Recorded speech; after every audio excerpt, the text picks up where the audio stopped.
Buenos días. Ay, se oye muy bien. Pues fíjense que tenemos a la Mina de invitada. Los que me oyen en Mazatlán, pues ya ni para qué explico quién es la Mina. Los que oyen aquí en la Ciudad de México y nos conocen de hace mucho tiempo, no es necesario explicar quién es la Mina. Y los que no saben quién chingados soy, ni yo ni la Mina, es mi amiga más antigua. Es más, la primera que tuve y que todavía me queda, además. Entonces, siempre estamos planeando que va a venir, que no sé qué, que hay ahorita, que el viernes que entra, que la chingada, y se nos atraviesa una cosa, la otra. Porque luego tener hijos es como una ocupación seria. Bueno, no para todo el mundo, ¿verdad? Pero nosotros sí hemos hecho un compromiso y vinculado de ser mamás de nuestros hijos. Y entonces como que pues de repente se puede y a veces no. Una vez grabamos un podcast que se grabó como ruido blanco, que hoy entiendo que qué bueno que no se subió por alguna razón. Siempre aquí algo nos protege. Y entonces este es nuestro segundo intento, que porque estoy viendo aquí se está grabando muy bien, se ve perfecto. Y tenemos un montón de temas que andamos discutiendo entre que comemos conchas y tomamos café desde en la mañana y como que le hemos dado vueltas a varias cosas. Pero empezamos con algo que creo que puede, de lo que se puede hablar ampliamente, pero no nada más eso, sobre lo que podemos profundizar a lo largo de las vueltas que demos en la conversación y que siento que es muy interesante porque todo el mundo tiene confundido el asunto de si hacer o permanecer y cómo eso podría parecer mediocre o no, ¿no? O como que si te quedas estacionado o no te quedas estacionado o tipo, como decía la Mina en un ejemplo que puso, que ahorita lo puede poner ya más amplio, barres y chiflas al mismo tiempo, todo contento, y luego de ahí qué. Como que siento que tenemos mucho miedo, generalmente, y casi todo el día, pero a ciertas cosas que en nuestra cabeza, cuando no tenemos mucho sentido del humor, se ven muy catastróficas, ¿no? O sea, nos da miedo. Como decía Ale ahorita que subió a tomar una llamada, ya recuperó sentido del humor, entonces dijo que iba a ir a atender su miedo a ser pobre y no tener dinero, ¿no? Bueno, pues ya como que cuando uno lo dice, está puesto afuera y se nombró, ¿no? Ya sientes quietud porque todo el mundo podríamos bromear acerca de lo mismo, ¿no? O sea, pues sí nos da miedo no tener dinero y quedarnos pobres a la madre, como chingados, no. Pero decirlo en ciertos lugares a lo mejor sí, porque como que hay un código de ética cagada común y pues hacemos chistes de eso, pero decirlo de manera abierta al mundo, pues como que ya implica vulnerarte a un nivel que a lo mejor no estás acostumbrado ni quieres ni te atreves, ¿no? ¿Qué va a pensar la gente? ¿O qué van a decir mis hijos si me oyen? Y luego si se queda esto grabado para la posteridad, aunque yo me muera, qué chingado, ¿no? Como que siempre nos dan miedo cosas curiosas, que podrían ser addressed, que no sé cómo se dirá eso en español, pero en inglés siento que la palabra es muy puntual, como atendido, ¿no? Visto y tratado, porque es la única manera de poder atravesar el miedo, ¿no? No ignorarlo, no evadirlo, no, atravesarlo, o sea, poder encontrar valor para manifestarlo, hacerlo evidente. Enfrentar. Ajá, poder enfrentar ese miedo y atravesarlo para que del otro lado salgamos con una experiencia, un aprendizaje, ¿no? Entonces, bueno, le voy a dar el micrófono a la Mina y ya vamos a empezar. Sabes que el otro día me quedé pensando, bueno, hola a todos, ¿cómo están? Me quedé pensando que ahorita lo mencionaste tú, que el tener hijos es una ocupación y que no todo el mundo se lo toma tan en serio, sí. ¿no? Y sí siento que, me quedé pensando que yo creo que todo esto que has hecho, el taller, para empezar, y lo que ha salido a raíz de, a partir del taller, viene de tus ganas, tú me dirás si sí o si no, de ser la mejor mamá posible. Sí, claro. Y criar 3 niños lo más sanos posibles en todos los aspectos. Sí. Creo que de ahí nació. Sí, ahí nació. Si ahí eso fue. Sí. Sí, pues tengo razón, sí te conozco. Sí. Creo que cuando tuviste a Inés y cuando tuviste también a Ole y a Francisco, pero sobre todo que te empezaste a dar cuenta de cómo nosotros influimos en la vida de los demás, sí. sobre todo de nuestros hijos. Sí. Dijiste, quiero ser la mejor persona posible, quiero ser la mejor mamá posible, quiero estar consciente, quiero estar... Sí. Viendo, yo quería ver. Y creo que ahí nació todo esto y me da mucho gusto. Y bueno, yo también me tomo muy en serio mi labor de mamá. El otro día platicando con amigas, me dice, pues esta es la mamá que les tocó. Ah, sí. Que vayan a terapia a los 18 cuando la puedan pagar. Me quedé no sé pensando, pues sí, es la que les tocó, pero pues hay que tratar de hacerlo lo mejor posible, ¿no? Pero sobre todo consciente. Y respecto a lo que decías, pues sí, el otro día todo salió a raíz de este ejemplo que te digo, que tengo mi hijo mayor, que es muy responsable, tiene un sentido de la responsabilidad muy arraigado y muy ambicioso, y tiene unas ganas de ser mejor y de ser más cada vez. Que le decía yo, pero tienes que estar en el presente, disfrutando, y tienes que tener la actitud de disfrutar la vida. Yo no siempre he sido el mejor ejemplo de eso para él.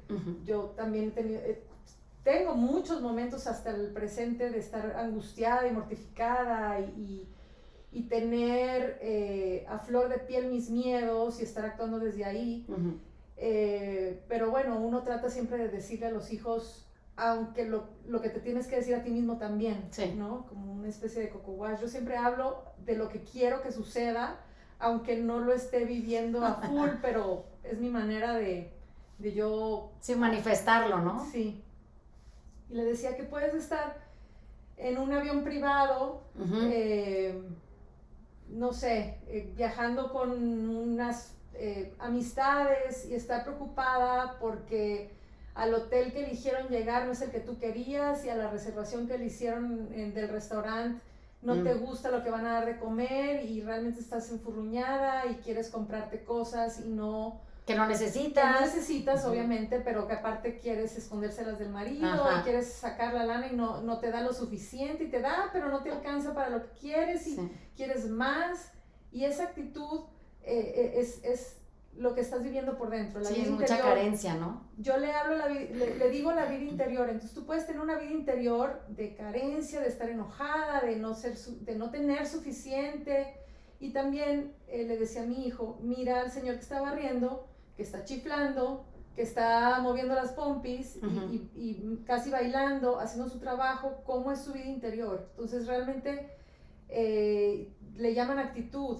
Entonces puedes tener la actitud de agradecimiento o puedes tener la actitud de insuficiencia en cualquier circunstancia, y realmente no importa lo externo, importa lo que estés viviendo por dentro, cómo lo estás experimentando tu cuerpo.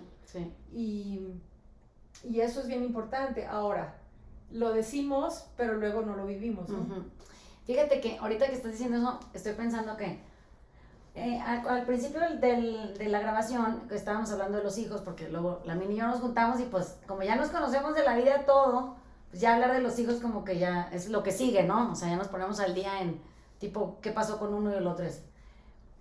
Y me doy cuenta que mucho de lo que nosotros podemos transferir como preocupación o aspiración o deseo o proyección de un mejor futuro, una mejor vida, viene de lo que o no pudimos lograr o logramos a vastedad y nos gustaría que se preservara, ¿no? Luego también de lo que se nos exigió a nosotros, de lo que pudimos medio ver que igual y funcionaba, de los mismos errores de nuestras vidas y cómo pudimos haber escogido diferente, la madre, ¿no?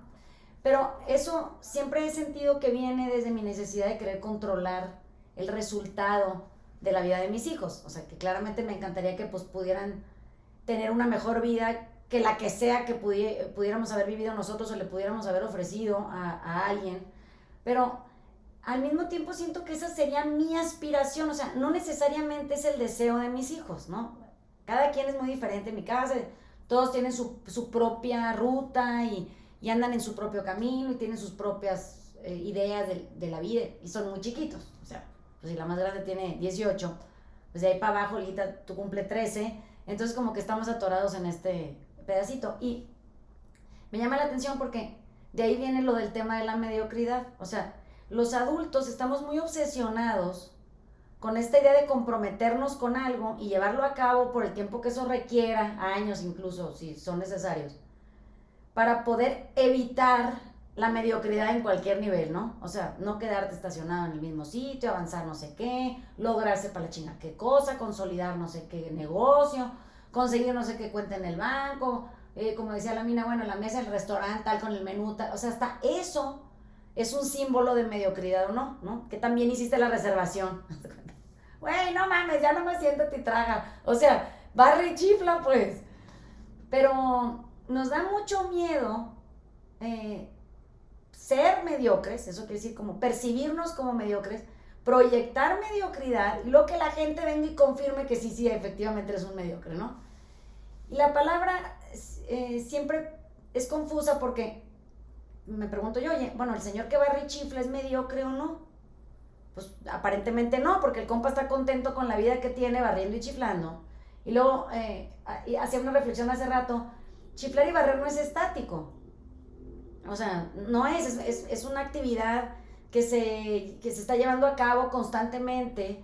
Entonces, el señor no nada más chifla y barre en el mismo pedazo, porque ya se le acabó que barrer, tendría que moverse y avanzar en esto de barrer mientras chifla. Y en el camino igual inspira a otra gente a barrer, otra gente se suma a su propósito, todas las demás gentes también quieren chiflar y barrer, y como que se empieza a crear una conciencia colectiva de lo que disfrutar barrer significaría. Hasta el ejemplo de barrer es chiquito, lo pueden proyectar hacia cualquier actividad que hagan, ¿no? El problema sería si el señor mientras barre tiene una sensación interior de mediocridad. Eso quiere decir, yo debería estar haciendo otra cosa, este trabajo no me merece, yo no es posible que yo estudie tanto para barrer, está muy cabrón que nadie me ayude, pues es que también ve donde yo nací, entonces pues si todos han barrido en mi casa, pues esto es lo que me tocó, pinche gente mediocre, ¿no? Entonces lo que la mina decía ahorita de la actitud interior un poco se ve así, o sea, yo puedo sentirme el rey del barredero si mi actitud interna dice, oye, qué emoción, o sea, esto que estoy haciendo ahorita no va a durar para siempre, no creo que el señor no duerma, no coma, no viaje, no vaya, no venga, no suba el camión, mientras en el inter tiene un trabajo de barrer. O sea que hay un desplazamiento constante y un crecimiento constante y una sensación de lucidez que viene y que mientras chiflas y barres estás contento, puedes crear más cosas. Eso quiere decir, tu cabeza es libre de la obsesión de la queja y puedes tener una posibilidad de abrir tu capacidad para entender no nada más el hecho de barrer, sino tu propia existencia alrededor de esa actividad, ¿no? Si tú en tu obsesión de quejarte, o sea, de crearte un problema y sobreanalizarlo y dwelling it, ¿no? Así como estar como en fango remojado ahí, con esta sensación compulsiva de que la vida es horrible y que todo se va a acabar y el mundo es espantoso y los humanos somos terribles, pues siento que tu creatividad se ve trunca porque todo tu espacio humano está inmerso en esto de crear y sostener la queja, ¿no? ¿Qué pasa cuando a los hijos nosotros los inspiramos, a diferencia de los controlamos y los movemos como si fueran muebles para decorar dentro de la casa? Para que puedan ellos, dentro de su actividad, barrer, la que sea, puedan darse permiso de chiflar y barrer, que es lo que ahorita tienen enfrente, mientras su capacidad libre crea cosas nuevas que pueden ser posibilidades en una vida más amplia, ¿no? Bueno, la visión a corto plazo de casi toda la gente que yo conozco es tener dinero y ahorrarlo, tener dinero y gastarlo, tener dinero y esconderlo para que a lo mejor en esta pseudo humildad no se le vea, o tener dinero por tener dinero para sentir la certeza de que cualquier problema lo pueden resolver. Al final el pedo de la mediocridad se resuelve con tener dinero, aparentemente, ¿no? O sea que si tienes dinero ya no eres mediocre. Digo, ¿cómo chingados pasa eso? O sea, yo conozco mucha gente con dinero que de todas maneras siente carencia. Quiere más, quiere mejor, quiere otra cosa, quiere diferente, quiere arriba, quiere más arriba, quiere... en la serie esta de Inventando a Ana, o no sé cómo se llama, es una miniserie ahí está basada en una historia de la vida real. Sí existe la chava de la serie. Que es una chava que vive en la carencia interna y quiere más, y quiere más, y quiere más, pero querer más, claramente, capítulo y capítulo que pasa, cobra. O sea, no es gratis querer más, no creen que yo quiero más y luego la vida me viene con una factura, ¿no? Entonces, ella quiere más, no tiene cómo resolverlo desde la quietud, y entonces viene la factura, y la factura pues le cobra oye, pues esto que tú quisiste más extra, cuesta. O sea, esto tiene un precio. Puede ser en amistades, en confianza, en dinero, puede ser en una sensación de relación cercana o no. Entonces, la vieja al final se chinga en todo mundo porque se chinga en ella, porque ella siempre siente que es mediocre todo. Hasta su esfuerzo lo considera mediocre. Lo que más le frustra en la serie es que estuvo muy cerca a conseguir lo que ella creía que éxito significaba. Pero muy cerca es lo que ella percibía como muy cerca. En el mundo exterior se proyectaba como una persona con cero nivel de mediocridad. Todo el mundo la admiraba y por eso quería estar con ella. Porque sentían que en cercanía de esta persona tan exitosa, tipo el codo a codo, ¿no? Se te iba a pegar éxito de alguna manera. Y todo el mundo, curiosamente en la serie, los ve sacando números en su cabeza, otra vez dinero, creyendo que esta como dupla perfecta, alguien exitoso y ambicioso, con ese nivel de sofisticación y tu cercanía, podrían rub off on you y entonces a ti se te pega esto de ser exitoso y grandioso y no sé qué. Y pues acaba en una catástrofe como todas las historias que se han escrito acerca de eso. Entonces, ¿qué pasa? Que en el camino se nos olvida el hecho de poder disfrutar el momento presente, que yo sé que lo hemos hablado mucho aquí, pero se nos olvida que nos estamos muriendo. Se nos olvida que eso no te va a resolver la muerte de todas maneras, que va a llegar el día en que no estés. Y como que si quieres trascender, porque esta idea obsesiva también de la trascendencia, y qué dejo, y cómo dejo, y lo que dejo, que no sé qué. Ha pasado por 1000 también etapas de iluminadas o no, ¿no? Desde dejar amor y repartirlo hasta dejar dinero y repartirlo. Pero como que digo, bueno, está bien que quieras dejar cosas, pero lo que más se queda es como tú viviste tu pinche vida. Eso es lo único que va a ser un testimonio que a la larga, pues a lo mejor, y no se hagan ilusiones tampoco, no va a trascender generaciones esa madre, o sea, igual hay 4 generaciones y si lo hicieron súper bien, ¿no? Y cuando digo generaciones son las de su propia familia. O sea, no crean que van a trascender así por los siglos como Jesucristo hacia otros lares, ¿no? Eso ya no va a pasar, este mundo ya no es así. Y podríamos empezar a crear espacios de quietud, pero aquí viene otra cosa que también estábamos discutiendo y ahorita lo ampliarán la Mina y el Dani. Y si Ale aparece de enfrentar su miedo a ser pobre y regresa. Estábamos hablando del activismo como un estandarte propio de la evasión de la mediocridad, ¿no? O sea, parecería que si tú quieres algo en la vida, así súper osado, como muy grandioso, tendrías que ser activista en eso. O sea, tienes que tener una marca de un propósito por el que tú saldrías a marchar a la calle y aparentemente hacerlo, llevarlo a cabo, haría que tú salieras de tu estado de mediocridad y si tú no lo estás haciendo en tu vida personal, bueno, pues formaras parte de algo más grande que tú, que trascendería como el movimiento, cero mediocre, claro, que logró consolidar esta aspiración grupal, ¿no? Y eso aparentemente nos resolvería la vida a todos, porque todos tendríamos un objetivo muy particular y específico, más grande que nosotros, por el que viviríamos luchando. Y eso nos lleva otra vez a analizar el activismo, no nada más como la actividad per se, o sea, exhibida y tipo pancarta con colores y la chingada, sino que lo propulsa en ti, o sea, porque es un miedo. Tú sientes un miedo muy terrible acerca de algo y eso lo vuelves como una causa común, que no tiene que ser la misma para toda la gente, pero la pancarta sí. Y de repente andan ahí las gentes marchando con un montón de miedos distintos en Reforma, que aparentemente se juntan en una idea colectiva.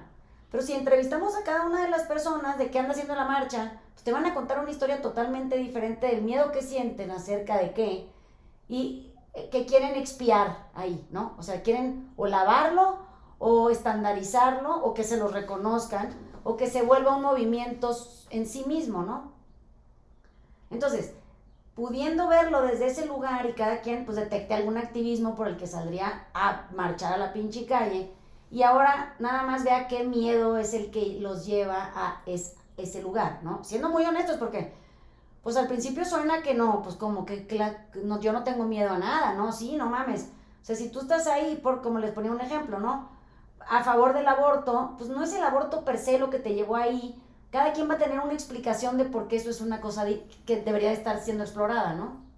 Sí, yo por ejemplo soy feminista declarada y también en activo. Yo voy a marchar el 8 de marzo. Ya tengo planeado con quién, cómo, de dónde salgo, qué camiseta me voy a poner y he tratado de llevar a mi hija a todas también porque a ella le ha gustado y porque yo tengo miedo y de no ser igual, de ser menos. Ese es mi miedo. Tengo miedo de ser menos al hombre. Y es un miedo que o sea, que te mueve. Sí, la entraña, ¿no? De la entraña a ver la injusticia y a querer exponerte, a gritar, no sé, a reclamar.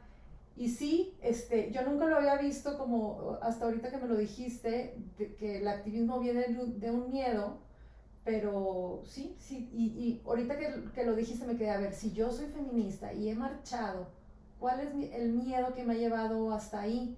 Y traté de irme lo más atrás posible, lo más profundo posible, y sí, tengo miedo a ser menos en general. A ser menos. Y bueno, por otro lado, bueno, tú que eres hombre, no sé si tengas alguna opinión. Yo vengo haciendo un recuento ahí de la semana y un poquito el miedo que nosotros le tenemos un poco al lunes, antes que llegaban los lunes y decir, bueno, puta, siempre pasaba algo en la oficina. Me gusta hacer el recuento de la semana que venimos trabajando todos los días de taller y de tareas y de entrenamiento con la gente y todo eso. Y había una serie que quería ver hace rato y que no empezaba y decía próximamente. Y justamente no sé qué pasa en este lugar que ayer empezó la serie, ¿no? Y que hablaba un poco de eso. Así que bueno, ya para no hacerte el cuento muy largo, hablaba de que Bilardo fue un director técnico de fútbol de Argentina en el año 86, cuando México jugó en el 86, que se hizo el mundial acá. Y a él le decían que era un cagón. O sea, cagón en Argentina es un miedoso. Él tenía miedo a perder. O sea, era un cagón y le tenía miedo a perder. Bueno, y me di cuenta, y ahora hablando un poco de esto también, que qué cagón que somos, ¿no? O sea, si yo era muy cagón no sé, en tenerle miedo a ser gordo, a ser pobre, a que no te vean, a estar solo, haberte ido a otro país a ver si realmente te iba a funcionar o no. Pero o sea, hoy me anda valiendo pito porque sí, bueno, ya hago lo que quiero y cada vez me siento más lleno, más completo estando solo. O sea, vivo solo y hago las cosas solo, porque sí, bueno, no, como que vas necesitando tanta gente o tantas cosas como para salir a marchar. Si voy a marchar, voy a ir a marchar yo solo y voy a ir a gritar enfrente de todo el mundo y decir, vale. O sea, me da miedo esto. Porque hoy no, como que sí le perdí el miedo a decir las cosas y a hablar, porque sí me costaba mucho hablar. Y cuando veo un poquito para atrás y veo un poco a los chicos y a la gente que está alrededor, y gracias de haberle perdido el miedo a las cosas, tanta gente que se benefició alrededor mío de cerquita, y no sé si alguien estará escuchando más gente. Así que soy el primero hoy en impulsar a la gente diciendo, güey, no mames, tenga miedo, si te vas a mover, te mueves, te caes, te golpeas, aprendes, sigues avanzando, pues. Sí. Si vas a hacer una sentadilla con salto y te vas a caer y te vas a dar un chingazo, bueno, a la otra capaz que te sale un poco mejor, pero no pasa nada. O sea, como que sí lo vas perdiendo el miedo a moverte. Es que no pasa nada. Cuando le empezás a quitar, le empezás a tener ya no tanto miedo a moverte, te la pasas poca madre y estás esperando a ver qué otro movimiento nuevo te ponen para salir a buscar, a decir a ver qué va a pasar ahora. Como que se vuelve un poco más... así como una película de suspenso, a ver qué va a suceder. Y si quieres venir a empezar el día con esa actitud, como vos decías bien, decir, bueno, no, ¿qué vamos a cambiar hoy, no? ¿Qué vamos a mejorar hoy? Y y no necesariamente tener que decirle al otro cómo lo tiene que hacer, ¿no? Es mejor como decir, bueno, a ver cómo lo hiciste para entenderlo un poquito mejor y decir, no, ya somos un montón en este grupo que dice, bueno, ya nadie le tiene miedo a nada y cada quien hace las cosas a su manera. Así que como que se está poniendo bueno. Esto de no tener miedo. Es que eso que dijiste de que me vale Pito. realmente es como una aspiración. Cuando llegas realmente a que no te importe lo que digan los demás, es una liberación absoluta. Siempre hacemos muchas cosas o dejamos de hacer muchas cosas por el que dirán. Eso nadie lo puede negar.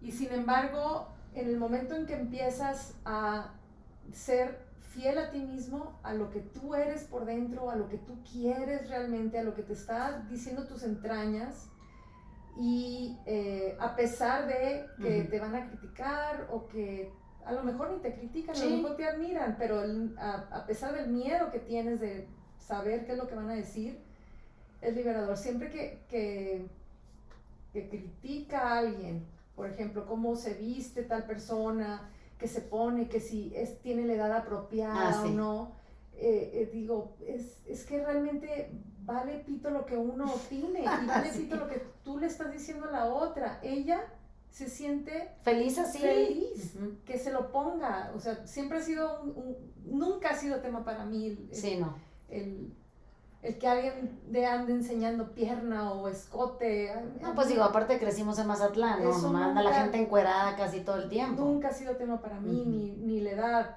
Y bueno, otra cosa también que tengo meses que lo he cumplido es el no hablar sobre el físico de la gente y a veces lo expongo entre personas, a veces hago cambios dentro de mí que no los expongo, pero siempre con la conciencia de tratar de no contribuir a que la otra persona sienta miedo de lo que yo voy a opinar. Así es. Porque si lo que está mal es el juicio de los demás y eso previene que otra persona haga algo por miedo al que dirán, yo no quiero contribuir a que esa persona tenga miedo, ¿no? Claro. Ahorita que estaba oyendo al Dani hablar, que les digo que yo ya soy experta en fútbol aquí entre Santiago, mi hijo y el Dani, ya es una cosa increíble, ¿no?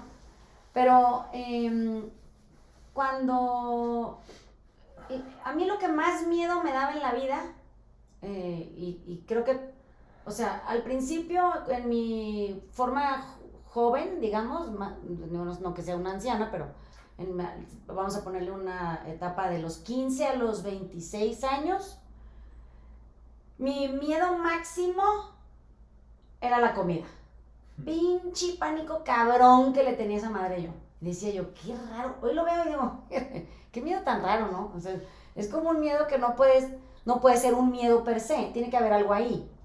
Entonces, si volvemos a esto que decía la minorita, al que dirán, a cómo te ves, aquí, a mí me daba miedo que la comida afectara de alguna manera una sensación de permanencia en mí, de una delgadez perenne, ¿no? De la que no tenía conciencia hasta que alguien, y por eso se me ocurrió este ejemplo, alguien opinó acerca de mi forma física, y no era ni mi mamá ni nada, era una pinche conocida ahí que, X, se le ocurrió decirme que yo podía mejorar mi forma física, de la que yo no tenía ni conciencia, para que me entiendan, en mi casa todo se hizo muy bien.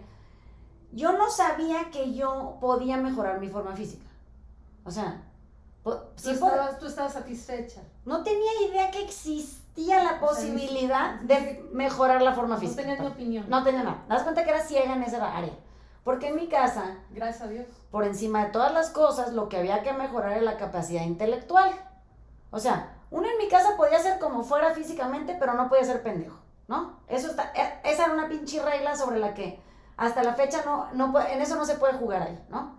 Entonces, pues para mí, lo que era terrorífico al principio, digamos, antes de que alguien me hiciera consciente de mi forma física, era que yo no podía ser pendeja nunca. O sea, yo no podía no estudiar, no podía opinar mamadas de cosas que no podía hablar sin saber, no podía tener una como desinformación acerca de un área, porque pues eso se me iba a ver mal, eso sí se me podía ver muy mal, el cuerpo, olvídate. De repente pasa que consolido esa fórmula mía de aprendizaje, que hasta la fecha es lo que me guía, ya no me da miedo no saber, ahora me siento muy curiosa y me da mucha emoción aprender cosas. Transformé ese miedo que reconocí en algo profundamente poderoso para mi propio cambio y transformación, o sea, ayudarle a la vida a cambiarme y transformarme, porque de todas maneras lo va a hacer, o sea, cooperando yo o no, bueno, decidí cooperar. Lo de la forma física vino exactamente después de eso, entonces alguien me hizo consciente de que yo podía mejorar mi forma física para ser más atractiva a otros. Se podrán imaginar que eso en mi cabeza chocó, porque decía yo, no, o sea, uno puede estar bien, o sea, las mujeres en esa época te decían, estabas bien buena, pero ser súper pendeja y esa madre no iba a jalar, ¿no? O sea, era prácticamente imposible que esa dupla operara de manera óptima, ¿no? Entonces, esa persona estuvo a la par en mi vida tanto tiempo, digamos, en cuestión de años, de compartir un espacio, bueno, 365 días, pero 24 horas, que llegó un punto en donde le creí, o sea, le creí porque enseñó tantas pruebas de cómo nosotros tendríamos que ser el paquete completo, que pues había que echarle huevos a eso también. Si al otro lo tenía, pues ¿por qué no quería yo meterme ahora en el pedo de estar bien buena? Y en mi cabeza eso nunca dejó de hacer ruido y generó una escisión. Eso quiere decir, en mí sucedió que se fracturó algo, ¿sabes? De repente empecé a sentir una inseguridad que no reconocía, porque decía yo que, o sea, soy muy inteligente como para que esto me domine. No sé cómo explicarles. No puede ser que yo con mi capacidad de entendimiento tenga puesta tanta pinche atención en algo que ni siquiera sé qué significa, ¿no? No le entiendo esto de la forma física. Pasó el tiempo y eso, que por eso les digo que las enfermedades o los trastornos alimenticios o como se llaman ahora, desórdenes de la conducta alimentaria, son peligrosos porque son avasalladores, porque el ojo del otro sí puede reflejar hambre, puede reflejar deseo, puede reflejar aprobación. Entonces, el problema es que si yo no hablo y me conduzco de una manera silenciosa, pues ¿quién va a saber si soy capaz o no? ¿Verdad? ¿Quién chingados tengo que hablar para que eso, o me tengo que mover, o tengo que dar una clase, tengo que grabar un podcast? Pero la forma física es evidente, eso quiere decir, se te ve de entrada, pues. Entonces, imagínate que de pronto tú empiezas a recibir aceptación, que son estos comentarios a los que se refiere la mina, que deberían de no hacer en voz alta cerca de nadie, nunca ni para agradar, porque que rompen por dentro a un humano que no tiene la más repinchida que le pasa, ¿no? Entonces pasaba que me decían, ay, adelgazaste, como si yo hubiera sido gorda algún día, ¿no? Yo decía, ay, se nota, ¿no? O sea, este es un arma, así pensaba yo, pinche arma cabrona. Ahora tengo un cuerpo sobre el que lo único que tengo que hacer es moldear para poder recibir lo que tanto busco, ¿no? Aceptación, reconocimiento, validación, respeto, lo que quiera.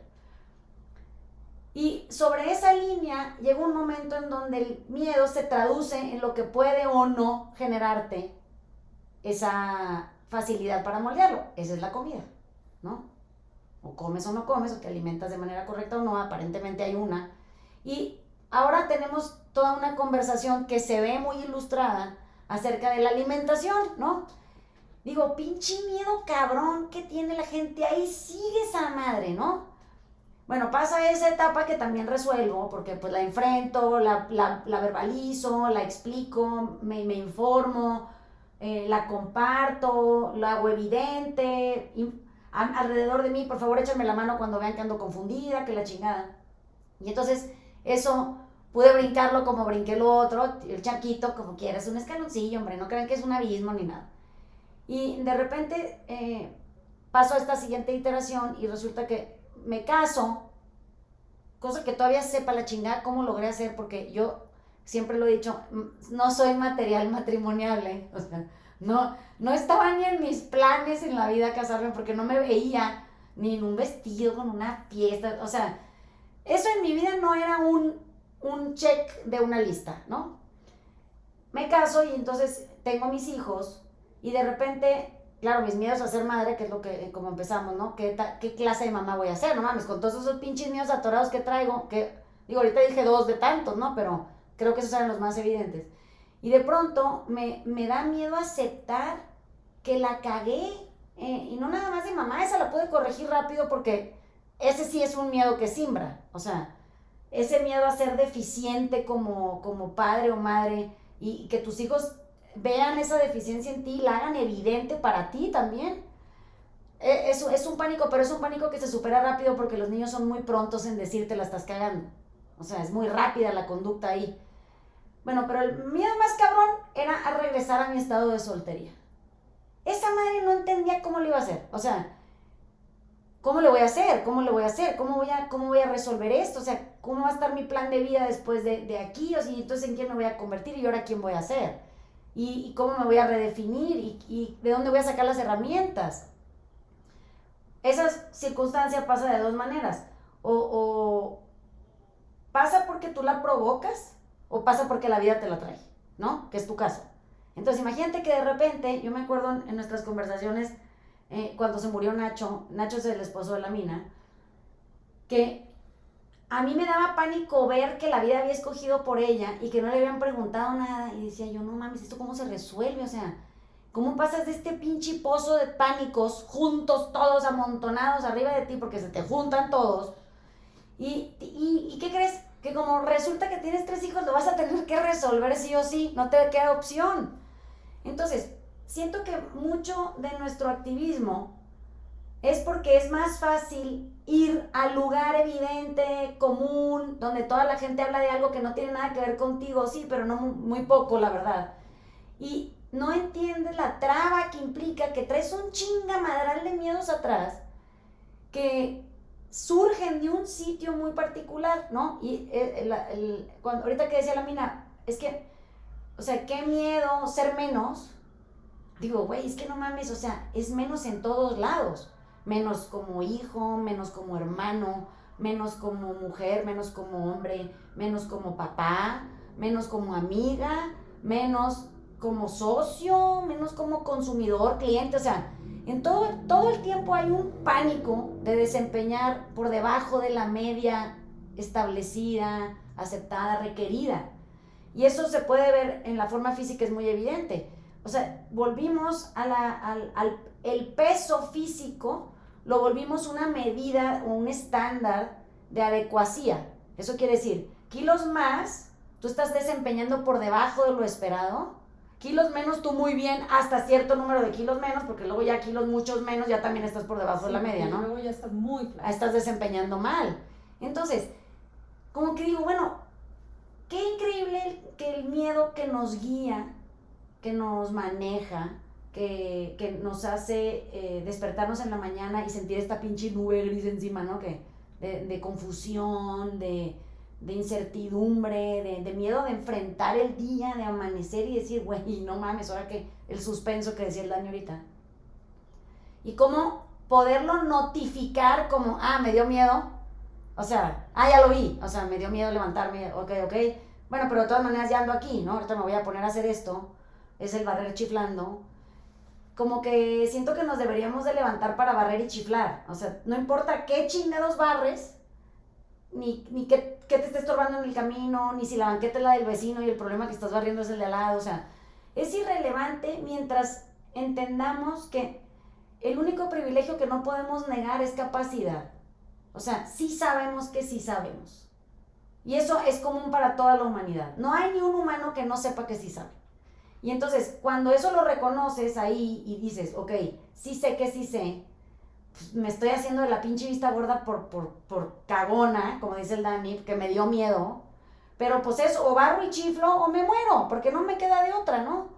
Siento que de ahí surge este ímpetu nuestro por aventarnos, arriesgarnos, averiguar, ponerte ahí. Si te caes, te levantas, te sacudes, no pasa nada.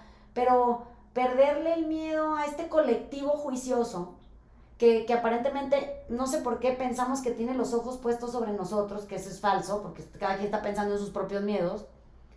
Y recuperar un cierto sentido del humor, que es lo que platicábamos al principio, como para caricaturizar la escena. ¿no? O sea, que se vea como película de caricaturas lo que estamos haciendo y lo que está... Es como si la comida de repente tuviera, dientes de tigre de sable y te atacara, güey, no mames, es un tomate. Sí, totalmente. Y es que ahorita que decías de la conciencia, a final de cuentas, ¿no? La gente que se hace la que no sabe, pero en el fondo sí saben lo que tienen que hacer, sí saben lo que está mal, y aún así deciden por encima de todo hacer lo que es incorrecto, o hacer lo que no deben, o hacer lo que saben que daña a ellos y a los demás. Eso está gachísimo. Pero, bueno, ¿tú qué opinas? Eso ya se ve, o sea, ese tipo de cosas sí ya se empieza a ver, de que la gente sabe lo que le está pasando y no lo quiere hacer, ya se ve eso. O sea, el que es cagón y hasta que deja de serlo. Yo antes de haber hecho todo este trabajo que he hecho para adentro, me creía no miedoso y me andaba aventando de casas a las albercas porque pensaba que era pero estaba vulnerable. Ajá. O sea, estar vulnerable y querer hacerte el valiente también tiene sus consecuencias. Exacto. Es preferible estar quieto primero, te tenés que dar cuenta de qué te da miedo y trabajar sobre eso para empezar a hacer las cosas, porque si no... Sí, no arriesgarse a lo pendejo, sí pues. te puedes lastimar, porque me pasó y por eso lo cuento un poco o sea, me gusta siempre contar la transición del güey pendejo un poco menos pendejo. De mis cagadas que hacía antes y las que sigo haciendo. Así es. Y es que, por ejemplo, las personas que saben lo que tienen que hacer y luego les da miedo al que dirán. Si te pones a caricaturizar, como tú dices, y dices tú, es que la gente que se pone a hablar de las demás, lo que decías, qué flojera. Perder tu tiempo ahí. Realmente darle el control de tu vida, de lo que sí haces o dejas de hacer, a alguien que va a hablar de ti, pero realmente pones caricatura a la gente que está hablando de ti, y realmente la que llega a hablar de ti es la que más risa da. Pues es que sí se ven como estos monitos. O sea, si puedes tener capacidad de caricaturizar las cosas, tú verías a la gente como está, how they're being portrayed, o sea, como ellos se proyectan, ¿no? Como ellos se caricaturizan solos. El ejemplo que dice la mina es que yo entro aquí abajo a la oficina en Prado Norte, pues entro por un espacio común, es una plaza comercial de 2 pisos, yo estoy en el piso de arriba, y entonces tú entras y hay una ingredienta que es como un súper en donde mucha gente viene y compra cosas que son como especializadas y así, y del otro lado hay una cosa que vende smoothies y sepa la chingada, café y nada más. Y entonces siempre encuentro gente que está sentada pues esperando o al que está comprando o a un niño que tiene alguna clase allá en el fondo, lo que sea, ¿no? Y el otro día pasé y vi, o sea, en mi cabeza vi una caricatura, o sea, había una señora que tenía colmillos y salivaba y tenía así como el pelo explotado y los ojos saltones, que hablando con otra que tenía cara de asustada, o sea, ya se podrán imaginar así, tipo, me imaginaba así la cara cuando se hace grande, de Tom y Jerry, que se veía así como súper asustado, con el pelo todo como embarrado, como si todo el vaho de la nocividad del otro le estuviera peinando el pelo para atrás. Y entonces me empezó a dar risa porque dije, pues sí, es que, o sea, su forma de hablar, cómo manotean, así, todo es tan gráfico, que un poco con sentido del humor digo, no mames, yo he sido esa vieja 1000 veces, o sea, así me de ver, ¿sabes? ¿Cómo es posible que no me haya podido cachar en qué me convierto cuando de pronto soy capaz de perder el tiempo que ni tengo, ni sé si me sobra, ni cuánto me va a durar, ni nada, tratando de descifrar o de querer corregir a distancia o de opinar como si eso le fuera a cambiar la vida a alguien, el comportamiento de un otro al que yo no acepto por mis propios pinches miedos? Pero ¿sabes qué? Ni siquiera es querer corregir al otro, yo creo que es un quererte tú hacer sentir mejor a ti. Sí, claro. A raíz de las faltas de los demás. Sí. Cuando tú emites un juicio ay, mira, qué mal que hizo esto, qué mal que hizo lo otro, en el fondo es lo que estás queriendo hacer es al otro bajarlo para tú subirte. Sí, sí. Porque tú tienes la superioridad de, moral de criticar al otro. Porque estás muy bien tú. Porque tú estás tan bien que tú puedes, tú estás por encima de esa falta o de esa... Ese es el activismo. El activismo, si lo ves, eso que estás explicando ahorita, y creo que esto puede servir de reflexión para el fin de semana, ¿no? Cuando nosotros hacemos eso quiere decir moralmente superiores a cualquier otra persona, determinamos cuáles son las causas superiores en comportamiento, cuáles son los comportamientos adecuados, qué habría que aspirar, a qué habría que aspirar en la vida, cómo nos deberíamos de comportar, quién debería dejar hacer qué cosa, y estamos como puestos en un lugar muy insensible porque no entendemos que también del otro lado del activismo, o sea, el opuesto de ese activismo nuestro también es un activismo, tienen sus causas del miedo muy bien fundamentadas, a ellos les da miedo otra cosa, marchan por insurgentes y tú por reforma, ¿no? Pero en el fondo tenemos que saber que, o sea, eso lo único que dispara no es una búsqueda de igualdad, eso dispara la inequidad en todos los niveles. Entonces, cuando yo hago de mi causa la causa, no una causa, no, la causa, y todo el mundo debería estar de acuerdo conmigo. ¿Por qué? Pues porque yo tengo la razón. Digo, no mames, es que nos quedamos ciegos porque hay una contrapostura o varias a esa sola idea que deberíamos de analizar antes de poder poner ni un pinche pie en la calle, ¿no? Bueno, pero el problema del activismo es que en esa superioridad moral no hay espacio para mi error. O sea, yo no puedo estar equivocada. Todo el mundo puede estar equivocado, menos yo no. Y la gente que se parezca a mí, o sea, clones míos, que piensen como yo y se comporten como yo y hagan como yo, tampoco pueden estar equivocados porque pues eso sería invalidarme yo a mí, ¿no? Y digo, bueno, la apertura, esta otredad, como aquí decimos siempre, hay que celebrar la diferencia, o sea, es bienvenido todo, lo que sea distinto a nosotros porque nos alimenta, nos abre espectros de análisis cada vez más amplios, o sea, podemos ir como de una manera clandestina, meternos a ver por un rinconcito a espiar cómo se conduce la gente en otro lado, qué hace, ¿no? Ese activismo inclusivo, que pues digo, en términos prácticos sería la no violencia general, por ejemplo. Oye, pues ¿quién no chingado se va a unir a esa marcha? Todos saldríamos, ¿no? O el abuso infantil, no al abuso infantil. Claro, pues andamos todos en la pinche calle. Pero esas causas ni siquiera se proponen porque son tan inclusivas que molestan. Dices, como yo no voy a marchar con esta. O sea, en mi mini causa, o sea, ok, esta causa sí nos unió, pero en mi mini causa, o sea, en mi mini miedo, ella no lo tiene. Y entonces ella y yo no somos iguales en esto. Entonces no merezco, o ella no merece, venir conmigo a la par porque pues es inferior a mí, ¿no? Es como curioso cómo nos comportamos. Es siempre castigando la otredad en lugar de celebrarla. Yo lo que les he dicho a mis hijos siempre es que cuando escuchas una opinión adversa, una opinión diferente a la tuya, que nunca la niegues de entrada, que nunca, por defender la tuya, siempre dices, no, él está mal, yo estoy bien. Siempre que escuches a alguien que te está hablando, y se los enfrentan desde niños a mí, desde Trump contra Biden, desde conservador contra liberal, sí, desde fifis y chairos, que me choca la palabra. Sí, pero sí. Pero ellos se enfrentan a muchas cosas también que los niños están replicando lo que ven en sus casas, la mayoría de ellos. Y les digo, ustedes para empezar, no repitan lo que yo les digo nomás por repetirlo, porque crean que tienen que opinar igual que yo. Para empezar, ustedes fórmense su propia opinión y vaya que ya lo están haciendo. Y a veces yo me enfrento a sus opiniones que son diferentes o sus creencias que son diferentes a las mías y sí es un shock, pero trato de practicar tu consejo. Practicar el consejo que les digo yo misma a ellos. Primero escucha,